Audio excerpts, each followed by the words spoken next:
Hey everybody, it's Coach Collard here with ArizonaShortSaleTV.com. Hey guys. It is Monday. This is my partner Ryan Melville.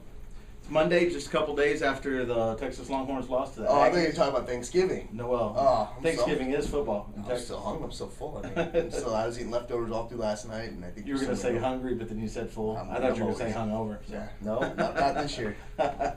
Right on. So, hey guys, regarding short sales today, what we wanted to talk about a little bit was just staying empowered from the consumer standpoint, staying empowered through the transaction. And not panicking remembering what was said, Yep. remembering not only what we committed to, but what they committed to, Sure. meaning the consumer. So let's talk about that a little bit. Yeah, just we have a few stories, and mine's going to come about from working with one of our clients, and one of the things that we're a big proponent of is meeting up front, getting Right. everything laid out on the table at our office here. Which go back and watch last week's video if that's kind of confusing of why we're meeting at our office for the listing appointment. But Absolutely.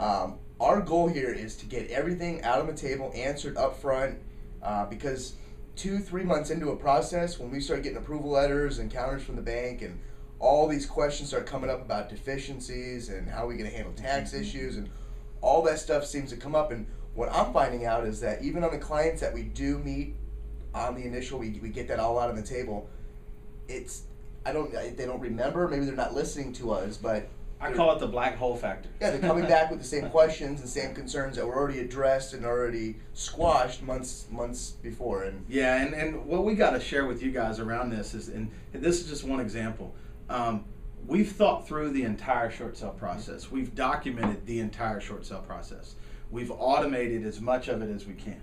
So there's some requirements from a consumer standpoint. The seller's got to go talk to an attorney, a real estate attorney and a tax accountant or CPA up front, do some of their groundwork, make some decisions early on in the process. We have all that documented, and we send everybody home with that stuff so that they have copies. Mm-hmm. Then what happens is, things kind of go into this black hole we're talking about, and you start those same phone calls and same things based on a myriad of different factors. Sometimes it's channel 3 or channel 12 saying boo at night and believing what they said, and just because the news says it means that our initial process and procedures are invalid, so Sure. let's call and just worry about it. So it's not that we're mad about it. What we're trying to prevent, what we're looking to prevent is simply keeping you guys from being in fear. We want you, the consumer, to stay empowered through the entire transaction. all the way to the end. And it's not theory. It's actually, if you sign something, if you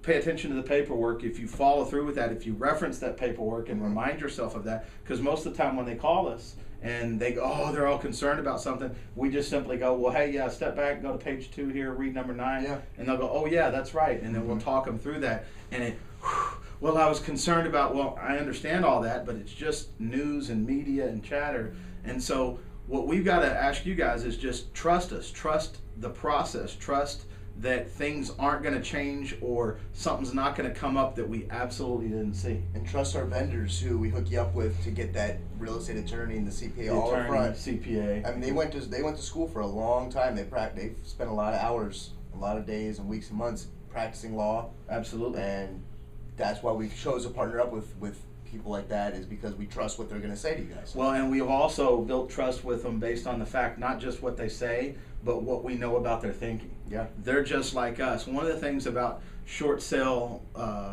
attorneys, CPAs, and agents that can get it done is that we're good at shooting at a moving target. Short sales, if you just line them up and put them on the fence like a normal transaction, anybody can get good at shooting, but we can shoot a moving target. So it can jump up, it can hide behind the fence, it can go completely away. We'll find it, we'll hunt it down and still shoot it. Yeah. The point is it's always moving, and just because it's moving doesn't mean that it changes our process. Yeah, definitely. And that's why our processes are so tight and to the point that if there's any hiccups that come up, coach is working a file, the way that we keep notes, I can go right in and pick up where he was at and Absolutely. kind of pick up the phone and take over if he's out or something for the day. And that's just because we use great systems. I know there's a lot of people that use sticky notes and they have a lot of stuff on their desk. We are all paperless here at the Melville team at Keller Williams. Everything is done on the internet. We have it on our iPhones, on our Droids. Whatever we have our files here. So it's just 100% mobile, 100% paperless, 100% of the time. Yep. So and it really, that's really for you guys. I mean, it makes our job easier, but sure. it allows us to leverage our time and to be able to handle multiple clients and not just stick with one or two and put all of our time into that client because we don't have any systems in place and we really don't know what we're doing. But that's not the case in this. Well, and I would say it really makes us more efficient Definitely. at what we do. The job of a short sale is what it is, and sometimes we can make it more efficient as far as the activities we're doing, but the process and how it materializes, it's always the same. So there's nothing new under the sun. We've seen it, we've been around, we've done it. We've got models and systems that make us more efficient at it, allow us to communicate better, so that we don't, get a random curveball that we've never seen before. We're going to be able to hit it. So we just need you, the client, to understand that, and it's important of how you pick your team that's going to list your property as well. So, let me give one more example just to kind of support things. I was talking to somebody this morning, and it was on a particular file, and they're the seller. They're no longer living in the property, but they're massively concerned about when the property is going to go to trustee sale. And so we had a trustee sale scheduled, and I communicated with them Wednesday before Thanksgiving and Friday after Thanksgiving and let them know, hey, it's in process, we'll get it extended, etc. And we did get it extended, and we actually even got approval today, but we just lost our buyer about 2 weeks ago. And so it's kind of a logistics thing, as he was all concerned about it. And I said, well, remember back our conversation on Wednesday, and I revisited that, and it kind of just suppressed the fear. And I'm not mad at him, not mad at anybody, but it's funny how just a few days goes by and what was said and what was received is completely disregarded. It's just like there's so much energy from the seller standpoint on the property, on foreclosures, on this, on that, and the other thing, that it just stuff keeps popping up. It's crazy. So, have you gone through it yourself? Have you had a foreclosure or a trustee sale or a short sale? Or anything? Not personally. I was lucky enough to buy right before everybody else decided to buy. Okay. So I knew before you guys all knew that the market was going to be heating up, and we bought right in 03, and I bought in a good spot. So I'm one of the few in my neighborhood that has a little bit of equity now. I don't know what's going to happen next month or the month after, but where we're sitting today, I'm looking good. So. Well, I've been through it, and I understand what sellers are up against, but it's part of the reason why we preach empowerment, because we went through that and we said, okay,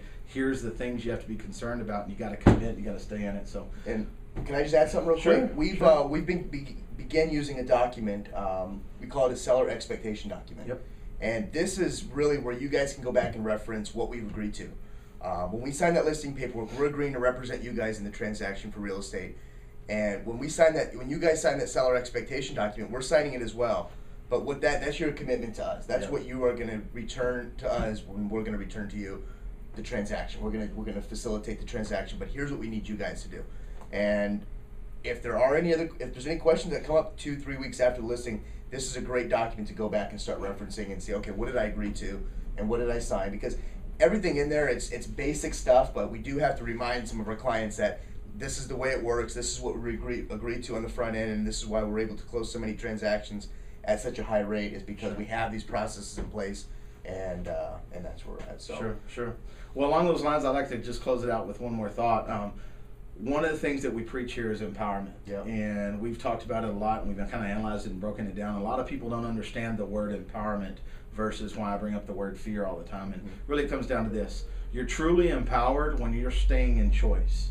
And I'm not talking about making right and wrong decisions, because depending on which side of the street you're on or where in the landscape you are, you're going to have a different perspective on right and wrong. But the reality is, at the end of the day, if you're disempowered, then you feel like you don't have choice.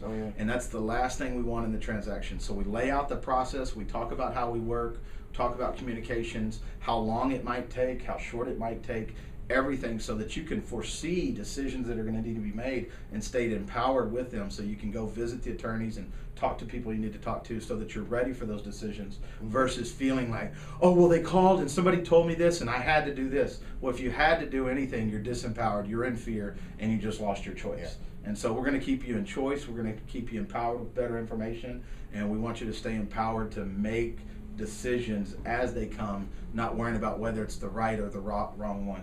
Just got to be empowered in it. And feel good about your decision. Just feel good that you made the right decision and that you're not losing sleep and wondering, was that the right decision now? Because if you're empowered and you make the decision, then you know it's the right decision. Well, because a lot of times people have made a decision today, let's just say January 1st, and 6 months later they look up and they go, oh wow, that wasn't the best decision in the world. Well, you might judge it as not the best decision today, but 6 months ago when you stood in it from an empowered place, it was the right decision, and possibly even the only decision at the time.